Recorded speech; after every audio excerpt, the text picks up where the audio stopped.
first question. What was your favorite gig? My favorite gig was probably we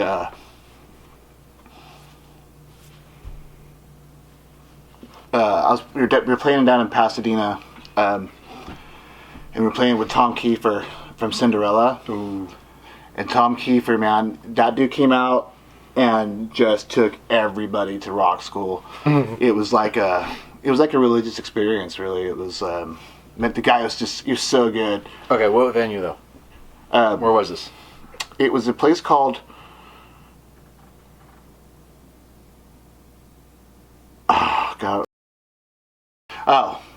it was a place called the Canyon Club. Okay. And they had multiple locations, and I played a whole bunch of them, but man, that was a show to see. It's just Tom Kiefer, dude. He comes out, and his band is phenomenal, and he's got these backup singers, and they're so on that it's just like, holy shit, Tom Kiefer.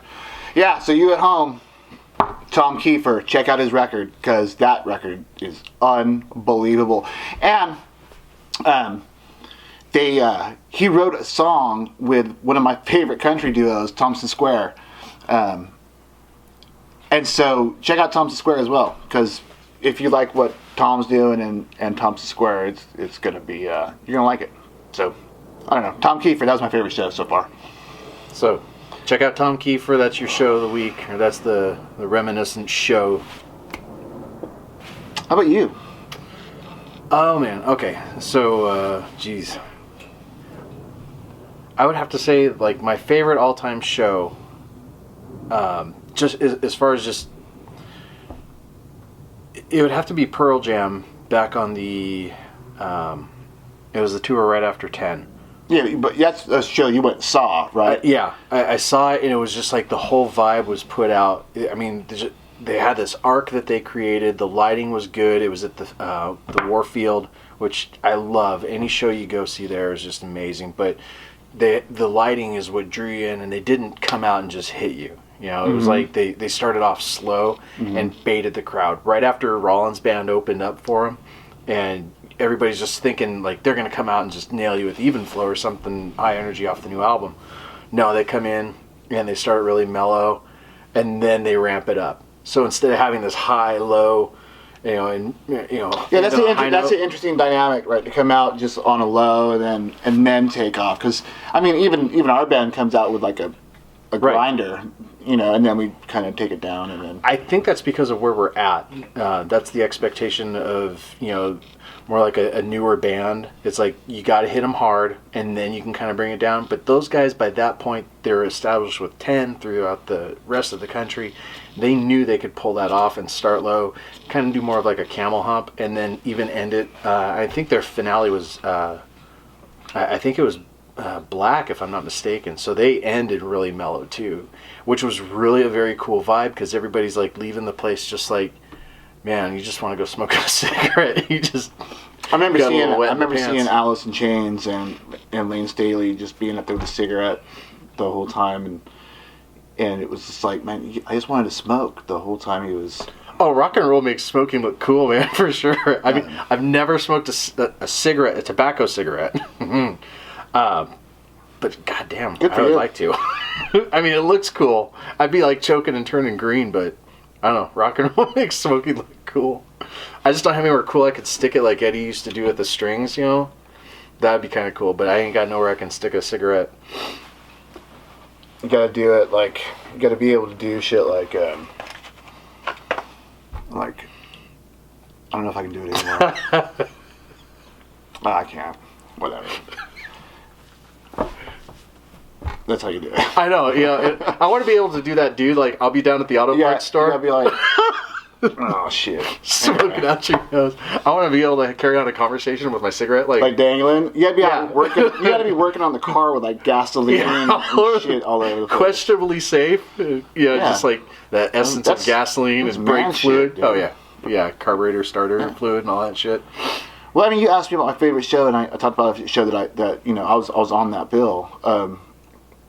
Dude, honestly, you want to talk about favorite shows, like production-wise, was the Spice Girls. unbelievable. I go with the Spice. Okay, wait. You saw So, the Spice Girls. We're listening. so the kid is a big Spice Girl fan, right? Okay. And they come out and they're doing their reunion, and I was like, oh, we're gonna get tickets. We're gonna go see the Spice Girls, and so we go, and I've got very, very, very low expectations, right? And I have a couple of these stories actually. I have very, very, very low expectations, and so we go to the Spice Girls, and we get there, and it's like every middle-aged mom and stuff with their daughter, and they're all dressed up, and it's like you're choking on the perfume, and I was just like, oh, I really wasn't vibing it, right? I was like, fuck, I just want to get the fuck out of here. But then they started, and I was like, holy shit, right? The production of it, like the set was moving, and it was unbelievable. And I don't know if they were singing the track or not, but I don't even care. It was just, the visual of it was pretty unbelievable. Now, on the opposite end of that spectrum was, we were doing, I worked at the Edge in Palo Alto as a lighting guy. We had Hanson, the Mbop Hanson. Yeah. And they came through, and the security and everybody on staff was just like, oh yeah, Hanson, Mbop, whatever, blah, blah, blah. Trash talking. Oh, dude, they came in and just knocked everybody out. They were unbelievably good. Oh, man. Like, the harmonies, the piano, the kid on the piano, it was amazing, right? To where the security, these big, huge, giant, security tough guys, Right. were like, dude, I'm a Hanson fan for life. And it was like, holy shit, it was pretty unbelievable. I'll take 2 Hanson shirts, triple extra large. Hanson was Give me the wristbands and a headband, too. Hanson was unbelievable. Nice. So, yeah, I mean, like, just unexpected things like that, right? I mean, you can do that kind of stuff all day. Yeah, well, I saw Kermit the Frog, and he was really, really good. But, I mean, like, Hanson was unreal. Spice Girls, the production was unreal. Yeah. Pearl Jam, did a thing for you. Yeah, even Lady Gaga. I took my wife, we kind of had like a list of, who do we want to see? And we were just thinking like just sheer production value. But How long ago was that?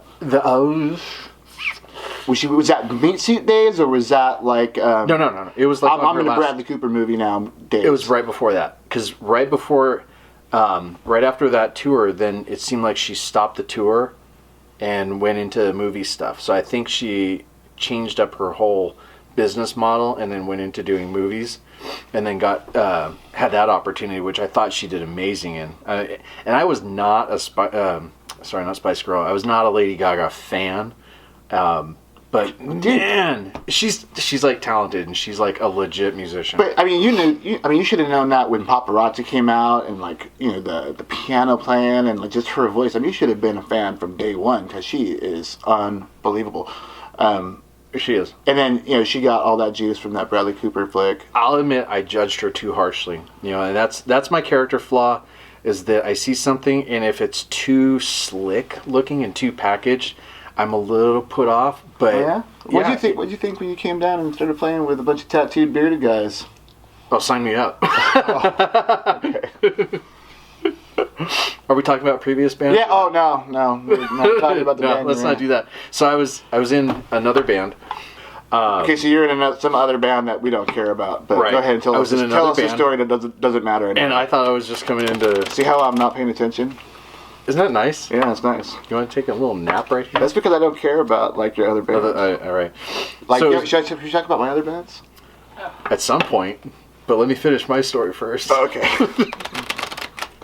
So I was part of this other band, and that seemed like fun. But like, if you consider bands a relationship, like a marriage,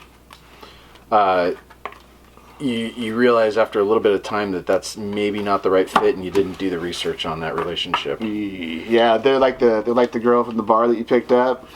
Yeah, the one that you really... And then you thought, oh, this is gonna be my girlfriend. I think I'm in love. Yeah, the one that was a 2 And then she stole all your shit.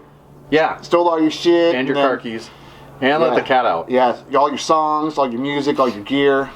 Oh my yeah, God. I've been in that relationship. It didn't end that good either. All right. All right, so what you got? Go fish. All right, this is us fucking around. Maybe you like it, maybe you don't. Maybe we'll do more of these, maybe we won't. I'm Rick the drummer. This is Stevie Loveless. All right, you guys stay tuned. This has been brought to you by the letter F. You gonna tell out shit.